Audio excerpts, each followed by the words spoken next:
Hi all, we're very happy to have you here and thanks for joining our webinar. I'm George KOUSIOURIS from Harokopio University of Athens. I will be presenting the baseline, let's say, architecture of HumAIne and to give a sense of context and the problem that arises. And following George FATOUROS from Innov-Acts will present the swarm learning approach extended in HumAIne. So to start a bit with the overall, what is the challenge? The challenge is that we have a number of advanced MLOps platforms. They can be powerful. They can abstract various and numerous capabilities and functionalities. However, they can be seen as complex, especially from the side of a data scientist or AI developer that may be more accustomed to working with directly, in Python notebooks. They don't have DevOps expertise, or they have problems afterwards integrating their model with operational systems. So there is a clear need to bridge the gap between this human expertise and the ML platform capabilities. So to start with an overview of the HumAIne platform, it is a platform that is designed in order to enable a number of base MLOps capabilities, such as the ability to define a pipeline, to import data, to produce notebooks in which someone can start developing an AI model. It provides a number of ready-made recipes for some common workflow patterns, and it also provides a number of abilities for linking the MLOps cases with external systems, primarily through integrating recipes and external systems like messaging and storage systems. It also offers integration means with a number of specialized components developed within the HumAIne environment, such as explainable AI components, benchmarking components for testing especially the human AI collaboration parts, enhanced visualizations, and more. The HumAIne architecture initially integrates three learning paradigms, which is active learning, federated learning, and neurosymbolic learning. The main tool stack that is used within the project is based initially on KubeFlow, which also has underlying Kubernetes installation, and it is coupled with the Node-RED environment in order to support generic and event-driven workflow orchestration and link with external systems. It's where also the majority of the recipes for this automation are offered. And also it includes MinIO and RabbitMQ as the storage and messaging backend. So the overall environment is an environment that abstracts a lot of functionalities with relation to how one can create a pipeline or can create a model as a service, and also link it with applications that require human AI collaborations. Next slide. Okay, so as an example, one developer can start within the platform from launching a notebook. This notebook can be enriched with repositories that are offered from the HumAIne projects that have ready-made snippets for directly integrating within the Python environment with all the aforementioned components like the side, the benchmarking suite, and the visualizations. So this is, let's say, the initial part of the process. Following on that, we can see an example of an integrated diagram for a learning paradigm, in this case, the neurosymbolic case, and how it can interact with external pilot systems. So you see on the left that there is the external system. This interacts initially with the platform, uploading, for example, data. These data are used to trigger a recipe that listens to notifications from MinIO, and this upload triggers the running of a according pipeline that gets that data and trains, for example, a model. The trained model, and all the XI inputs that are included, the XI components that are included within the pipeline, output the created model and all the evaluation of that model. And then we have a set of interactions between either the ML engineer or AI developer with the system to, let's say, investigate the outputs for that model if it is sufficient enough in terms of performance. And then we have also other parts like the interaction with the human expert, in this case, for example, a doctor, that is triggered in order to eventually accept or reject the way the model behaves or explains the results, etc. So you see the different messaging channels, the different min.io locations, and the baseline pipelines that are collaborating in this case. As an example application, you can see the HumAIne environment based on KubeFlow, where we have running components that may include either the front end, the back end, and also act as the, let's say, development environment of a notebook in order mainly to create the backend process. So they are all integrated within the same environment, and from that we can trigger, let's say, the creation of the components afterwards.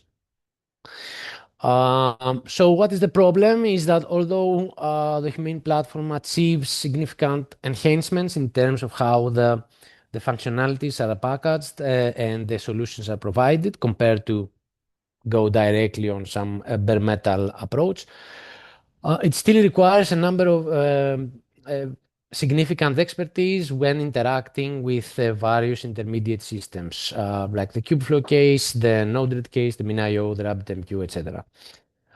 So it, let's say, for a typical data scientist or a developer or ML engineer, we consider that this is kind of increasing the need to learn more about the environment and maybe extend its capabilities to a domain that they probably should not need to go so much in that.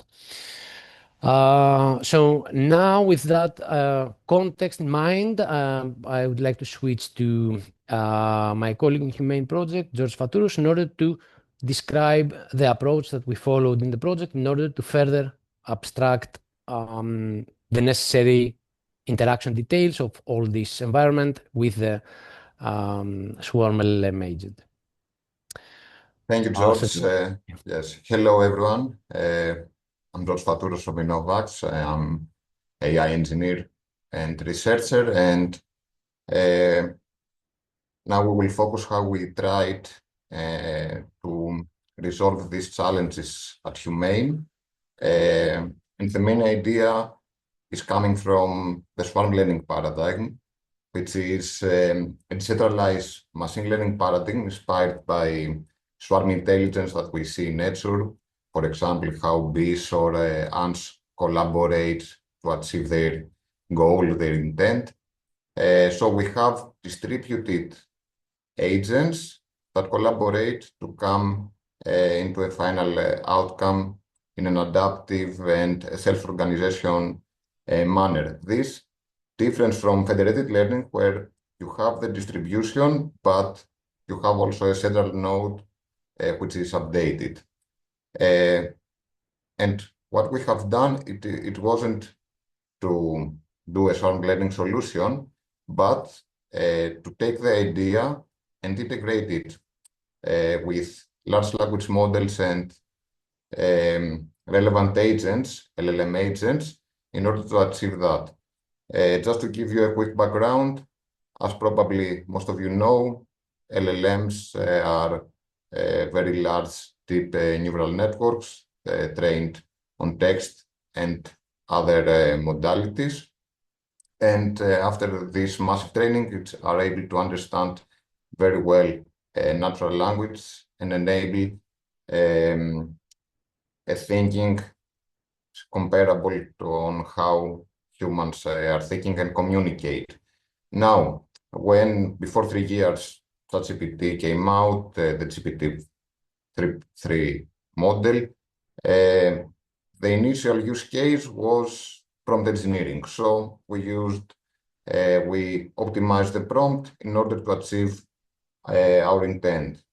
Now, the most adopted use case is the LLM agents, which actually are programs that, leveraging the contextual understanding of LLMs, can able to take actions, do planning, and accomplish goals, and also can integrate with external tools to enhance their functionalities.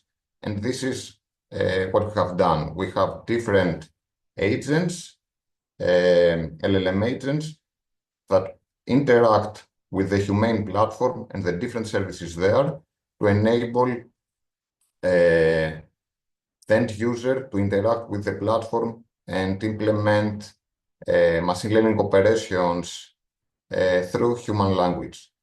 The solution is provided to the user through a chat interface similar to ChatGPT,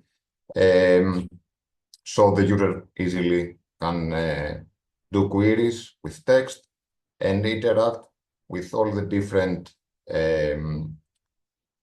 technologies of HumAIne. And we currently have implemented different agents to interact with KubeFlow, which is, as George mentioned, the main technology, the underlying technology of HumAIne platform, where the users design their models. So the developer, the data scientist go there, design a notebook, a workflow, a complete workflow with pre-processing, creating training, testing sets, running different experiments with different parameters, and is able to store results. The results are stored in MinIO, which is a bucket, a data bucket, database. So we have implemented different specialized agents, focus agents in different technologies, to allow all these interactions through a chat interface. Here is the architecture of the system. So to elaborate a little bit how the Swarm agent that we have developed, what it does under the hood. So the input comes from the user interface, which is text. One main component in all the LLM-based chatbots is to be able to manage the session of each user and the history of the chat.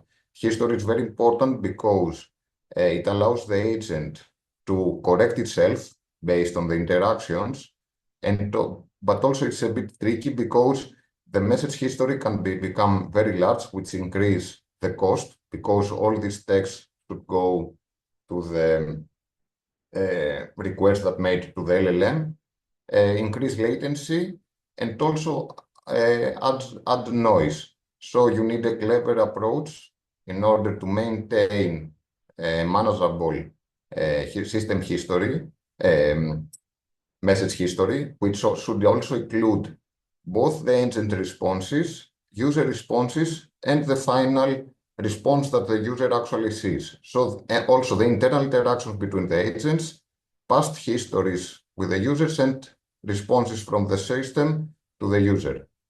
Now, as we have the input along with the history of the chat, the main agent, the Swarm agent as we call it, should do, first of all, understand what the user wants to achieve, then compare this task with the available agents and tools available, and trigger each agent with the proper parameters. Because depending on the query, different inputs should be entered to each agent, and also in the tools that each agent has available. Then the tools actually communicate with the different systems. Currently, we have the KubeFlow agent, which interact with KubeFlow, MinIO agent to do operations in the database. And we also created a RAG agent, retrieval augmented generation, which allow us to embed external information, proprietary information into the knowledge and the context of LLM and be able to respond to queries related to our project. Now, let's go to see each agent. Let's elaborate in each agent. The first is the KFP, KubeFlow pipeline agents. This implements multiple functions supported by the SDK, the Python SDK of KubeFlow. And when this agent called, depending the user query, triggers the different available tools. Here in the figure, we can see only a few, it's quite more. For example, you can list which are the available pipelines of the user, which are their metadata, their input parameters. You can also trigger with different parameters a new experiment, and many more. What is important here is that depending the query, the agent may decide to call multiple tools in parallel because in order to respond to the query, you need information from different functions of KubeFlow. And also the whole communication is in a standardized manner. So how the responses from the tools, the format of the responses, the responses of each agent to other agents and the main Swarm agent are in the standardized format. Basically, it's a JSON, which allows the main agent to decide if in the initial run, do we have, are we achieving our intent, the user intent? Maybe with the first attempt, it's a function returns an error. The Swarm agent takes this error and calls again the tool with the correct parameters. So it tries to correct itself. Moving to the next agent is for the communication and interaction with MinIO, our data store. So after each experiment, information about the pipeline, the execution, such as metrics or metadata about the data set, about the models, are stored to a dedicated bucket, dedicated for each user bucket at MinIO. So this agent is responsible to interact with MinIO, connect to the specific bucket of the user, retrieve the required information with relevant tools and LLM functions, and provide a structured response, as you can see in the image, to the user. So here the user can ask questions about different experiments, compare results, just with a few simple queries. The third agent that we have developed is for retrieval augmented generation. This is a very common use case of LLM agents, and this includes two parts. The first part is the data injection, and this is an offline process. So depending the documents that we want to include in the knowledge of our system, of the Swarm agent, we follow a specific pipeline. It is in the upper diagram. So we take the different documents. In our case, we used different deliverables from HumAIne, documenting the technologies, the supported function of HumAIne, and so on. We parse the text, then we use a semantic checker. So when you store information in your vector database to implement the the retrieval event generation, you need to create chunks of the original text, smaller part. So we use a semantic chunker in order to split the text where the semantics of the text, the context of the text changes. This can be in different sections of the document, when the meaning it changes, and so on. So we use it instead of the baseline approach is to say every 200 words, create a new chunk. We use a more clever approach, so we split the original text of each document in different sections depending the actual semantics and the content of the text.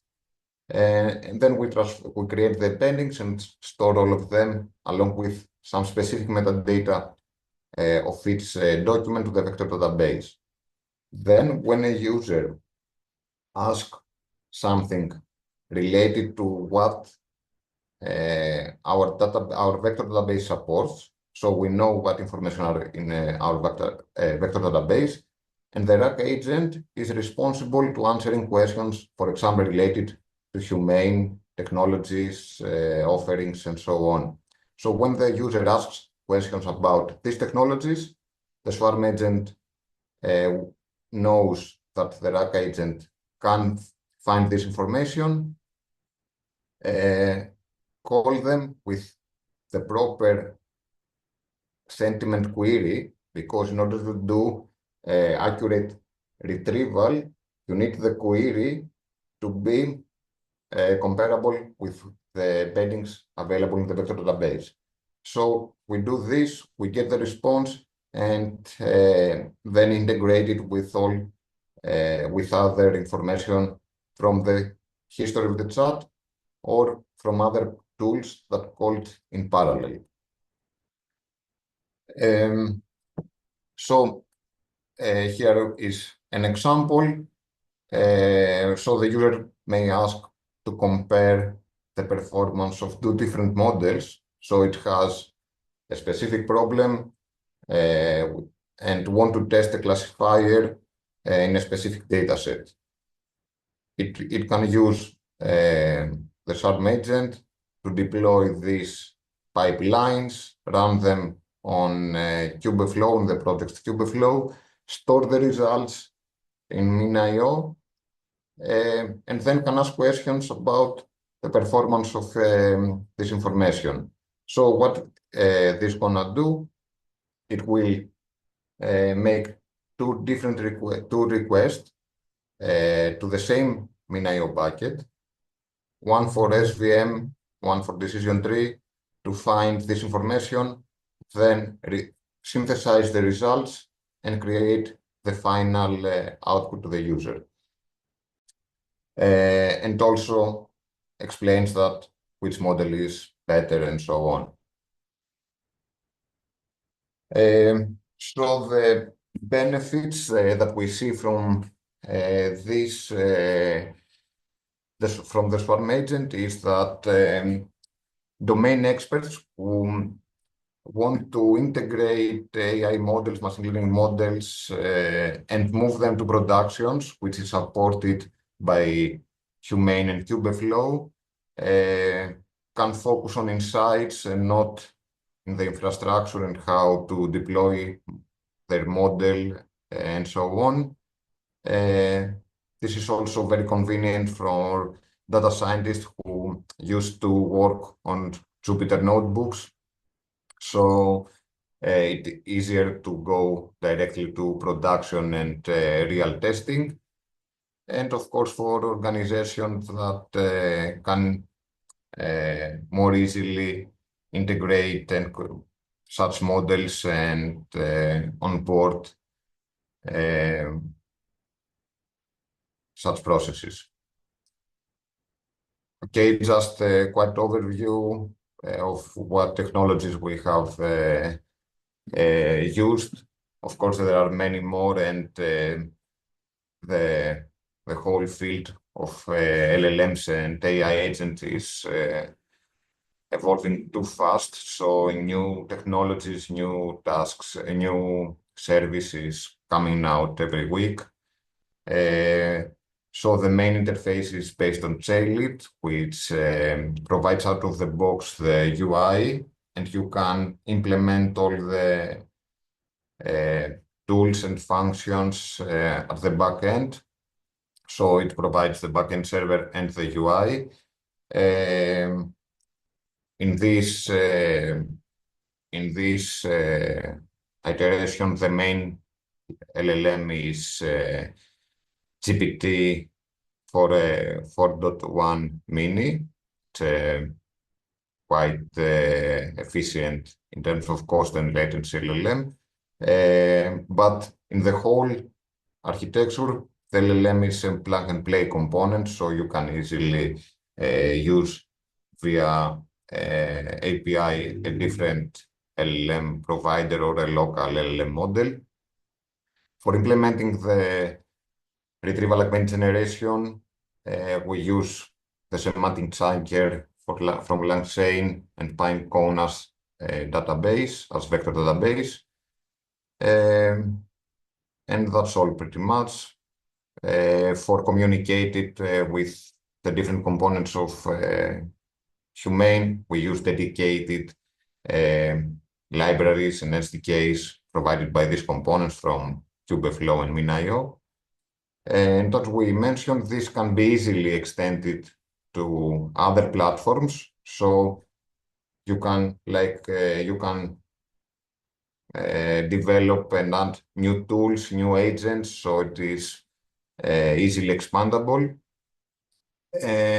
Now we are in the process to testing with end users, and one addition that we would like to test and work on is to add a coding agent. So the user defines what he wants to implement, and the code agent develops the KubeFlow pipeline.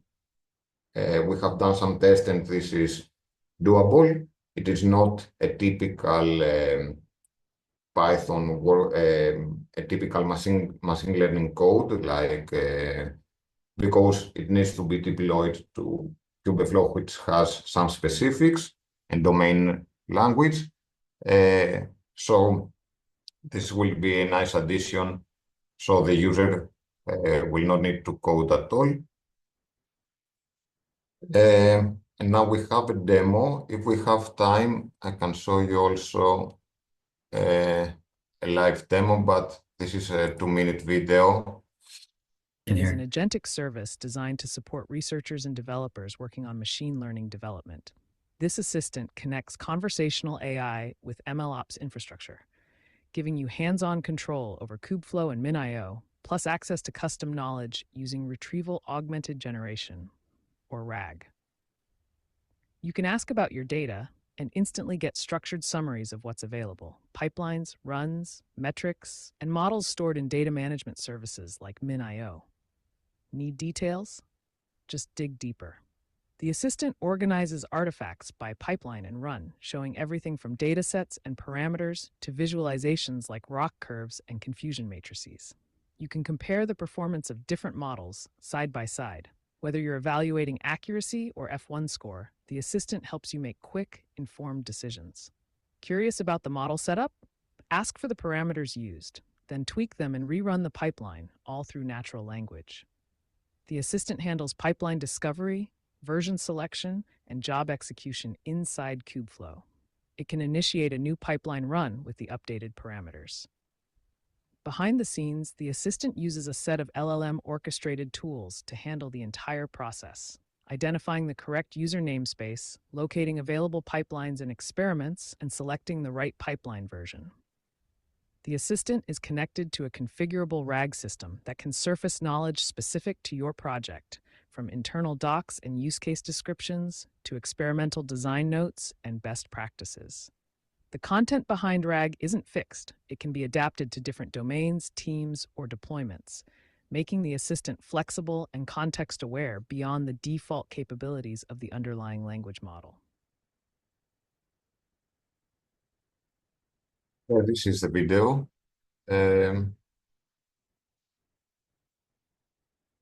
So, do you have any questions? This is a tool for AI engineers, basically, right? Or software developers to use. It's for data scientists, for software engineers, yes. For anyone that wants to communicate with, to use HumAIne to develop, deploy models, AI workflows. It is actually an interface of HumAIne platform that allows you to do operations through a chatbot. And what is the value of the swarm? Because it was not very evident in the video. What is the value of the swarm operation? Because in the video it was like Yes, you see the output. Yes, the idea of the swarm is that you can integrate knowledge, information from the different agents to respond to the query. So you can do multiple with a single query. Let's say, for example, the user asks, use this data set from my bucket to test these algorithms, this pipeline. So in that case, you use information from different agents to achieve your goal.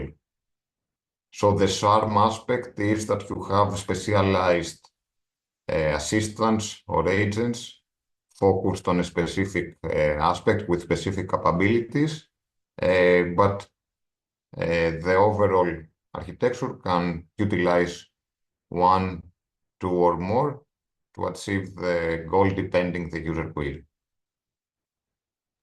But then my final question, sorry, George.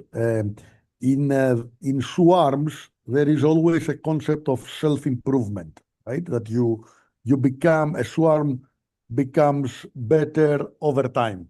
This is, from nature. How this self-improvement? Yes. Can you give an example?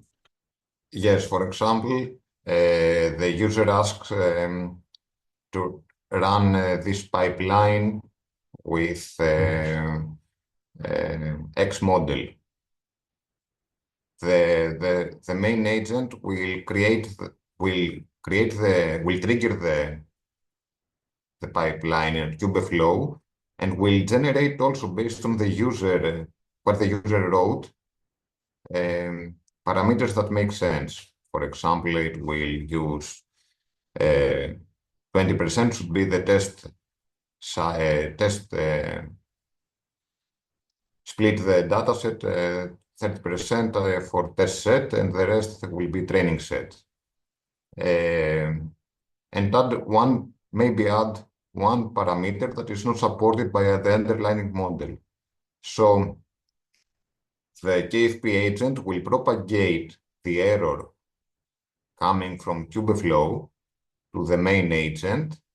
The agent will understand this error and will retrigger in an iterative manner with different parameters the same tool, let's say.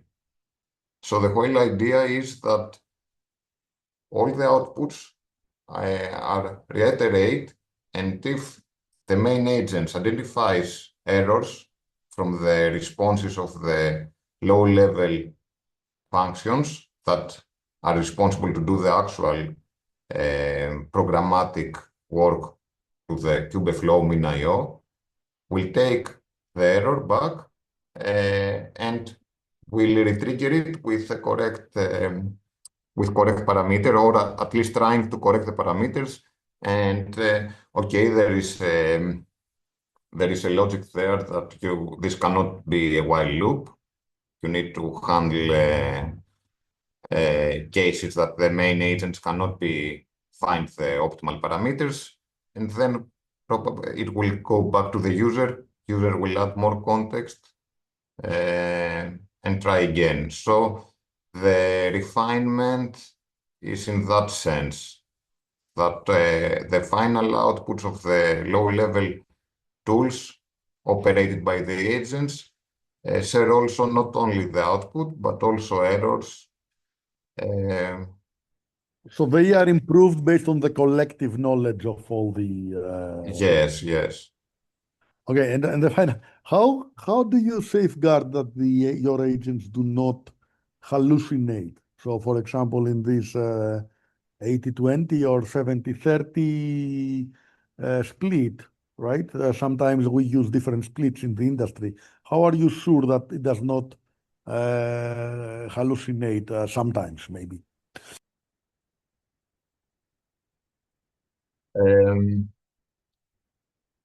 It is the whole system instruction is quite defensive, so before take any action, it will ask the user to use, I will plan to use these parameters.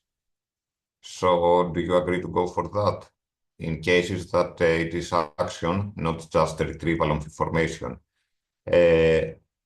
Also, given that the underlying LLM model is GPT 4.1 or whatever you want, it has the general knowledge of the underlying models. So the user at any case can, do regular chat and ask, what do you suggest to put there as an optimal parameter? This is my case.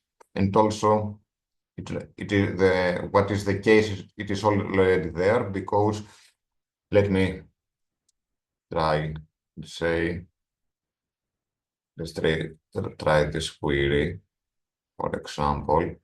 So now, you see, I ask, check out my ready-to-use machine learning pipelines. So it uses the KFP agent. The KFP agent calls this function that actually does authenticates the user and retrieve the information. Here you can see the raw output. So in that case, if the function needs one parameter, let's say that my credentials was wrong, this function will return an error, a relevant error. The agent will be able to understand this error and actually, instead of provide this information in this nice format, it will explain to the user that he needs to register again, for example, to log in again.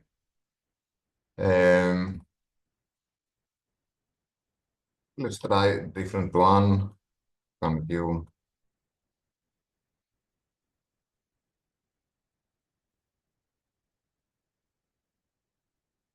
John, I don't know. I think I'm not asking your question, but so here you see another function called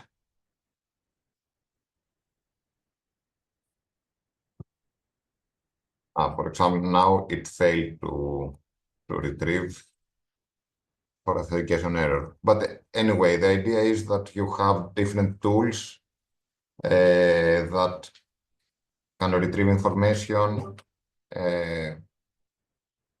merge this information, compare them, refine the inputs made to the LLM, to the different tools to achieve the user intent.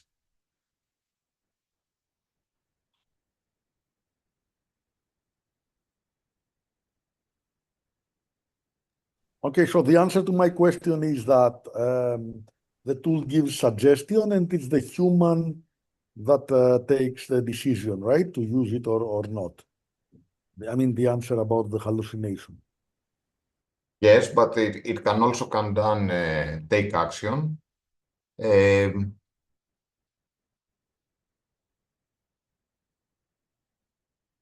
okay, of course, in that sense, you can always add the documentation to the knowledge base based on the RAG agent and combine also this information. So depending the use case, you can say, you can add, for example, you are a researcher at the hospital, you have made a specific research, you have done some experiments, you can add this experiment and the information and the results of your research to the knowledge base and dictate the agent to take into account this research to run the different models. So this is doable, but in the current more generic approach, the safety net is that we have a defensive approach how the agent takes actions.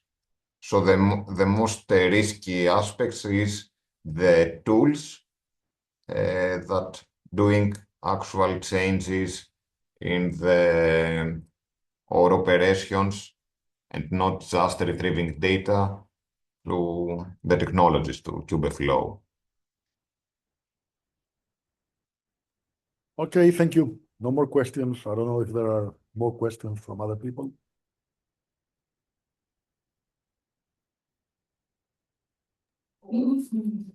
Great. Well, maybe while anyone else may be thinking of a final question, I'll take the time to kind of close out the session then. So thank you, George, and George as well for both of your interventions today to share more with us about the Swarm learning agent created through the HumAIne project. It definitely has a lot of real-world use applications, definitely for both developers as well as people who don't have as much development expertise. So it was a very nice session with some great questions as well from the participants. And yes, thank you very much. Here for all of the participants as well. Here you have some additional information about the Swarm learning agent.